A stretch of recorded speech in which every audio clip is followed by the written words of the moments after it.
What's going on, guns enthusiasts? We're back at it with another video, and today we're going to be talking about how I became a protective service officer for the Department of Homeland Security, Federal Protective Services, FPS.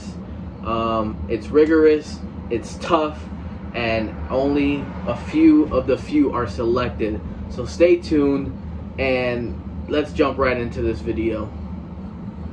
It's not that rigorous, but I'm going to tell you guys the steps that I did to get into this type of job, what type of background you need, and all the good things that have to do with it.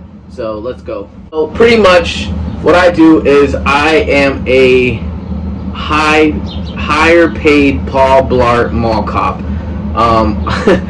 Literally, I just guard federal buildings. I do screenings. I do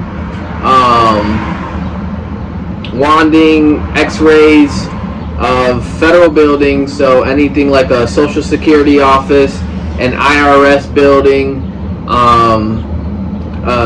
federal courthouse, things of that nature. I'm there protecting and serving the people and the employees that are day-to-day involved in those buildings. So yeah, that's pretty much all I do. I carry a weapon, I carry handcuffs, and I have body armor on, and that's pretty much it. Pretty much my day-to-day in a nutshell. Yeah, so how it works, how do you get hired? So pretty much you're gonna have to get hired through an independent contractor, right? The Department of Homeland Security doesn't hire you directly, but they are involved in the process, and so this is the work radio. So pretty much you gotta get hired through an independent contractor, and the way you do that is, the way I found this was through Indeed. I was on Indeed looking for armed security positions, because that's the field that I've been in for a while now, and I seen this. They were paying a lot of money, and I hopped right on it. So the job description was, so my company's North American Security, and the job description that thing was Armed Security Officer, PSO in parentheses. So that's what we are. We're Protective Security Officers, PSO. And yeah, so I clicked Indeed, I clicked applied, got a call within a couple days, and I went for an interview, got interviewed, and then starts the rigorous long process. So I wasn't lying about that. The process is pretty long, but it's worth it, and it's not hard. Some things can be challenging, but it's not anything that, you know, should discourage you from doing it. So you need to have, obviously, security experience. That's a must. Also, you need to have a good credit score, which, you know, they're not, I think they're just looking for,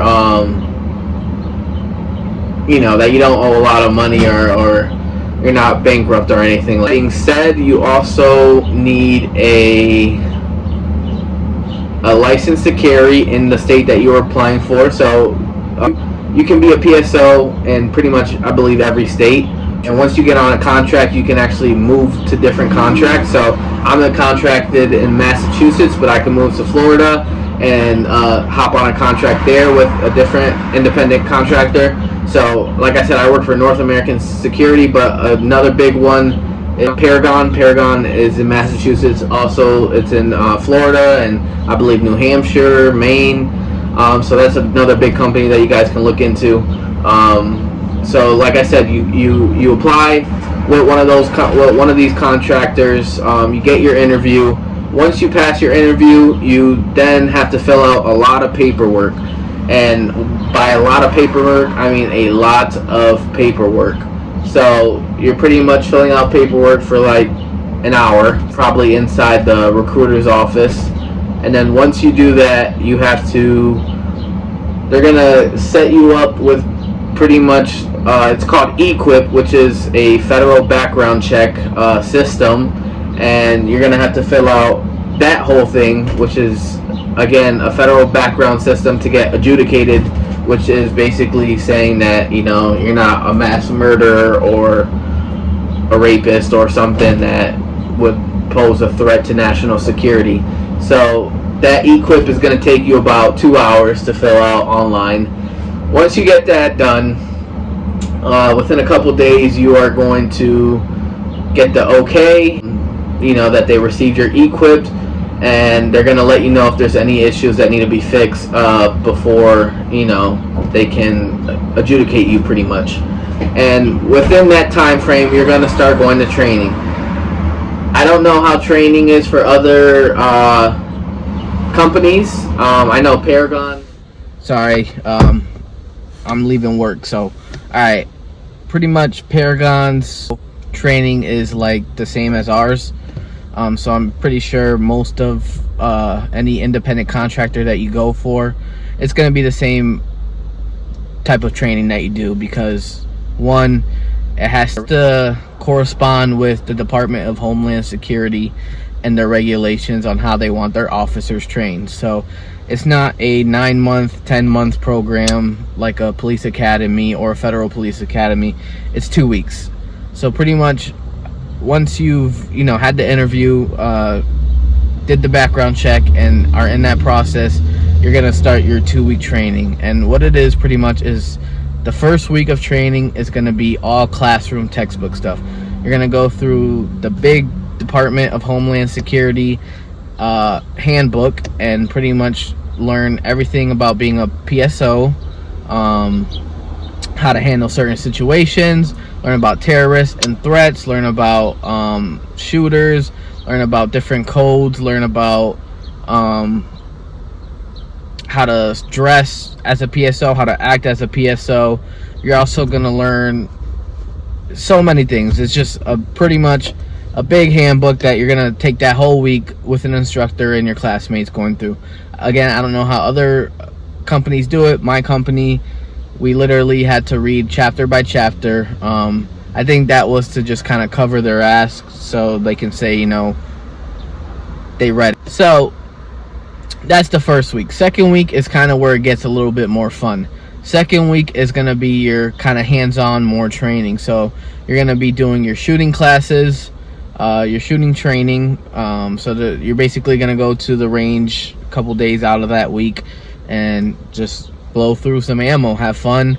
Obviously you're practicing because you have to qualify, and that's something with this job, is you have to qualify with your shooting every 6 months. I can do a separate video on that if you guys find this interesting and want to learn more about the shooting qualification. But yeah, so you would one sec, have a good one.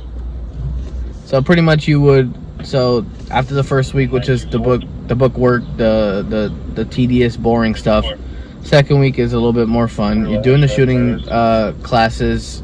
You're doing you're doing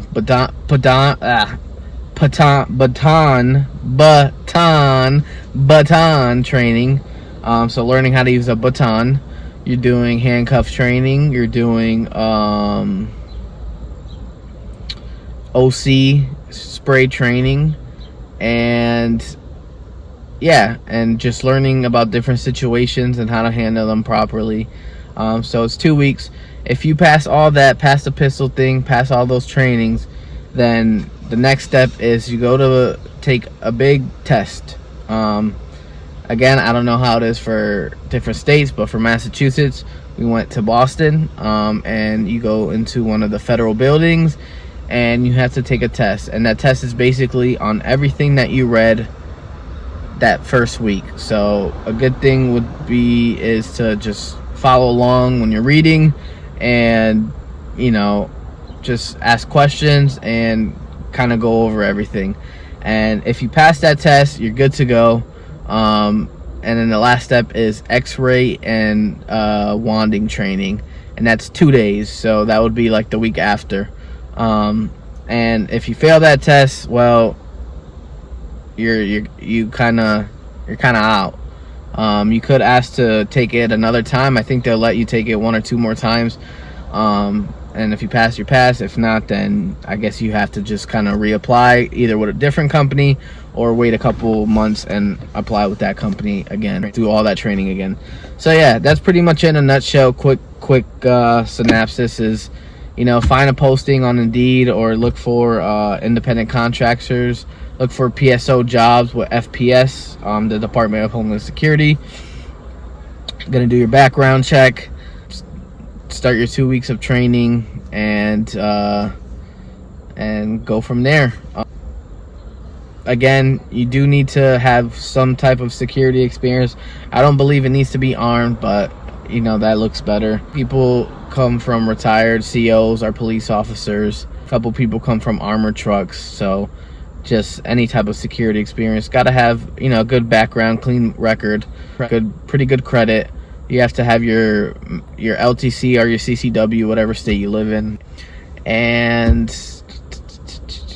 be flexible. I mean, this job's all about being flexible. Again, I don't know how it is for other states, but I know where I'm located in Western Mass, it's about being flexible. They could send you anywhere. I go to Eastern, Central, Southern Massachusetts, just because I don't have a full-time spot yet. So yeah, that's pretty much it in a nutshell. I hope you guys enjoyed this video. Stay tuned. If you have any questions, leave them in the comments, and yeah, we'll go from there.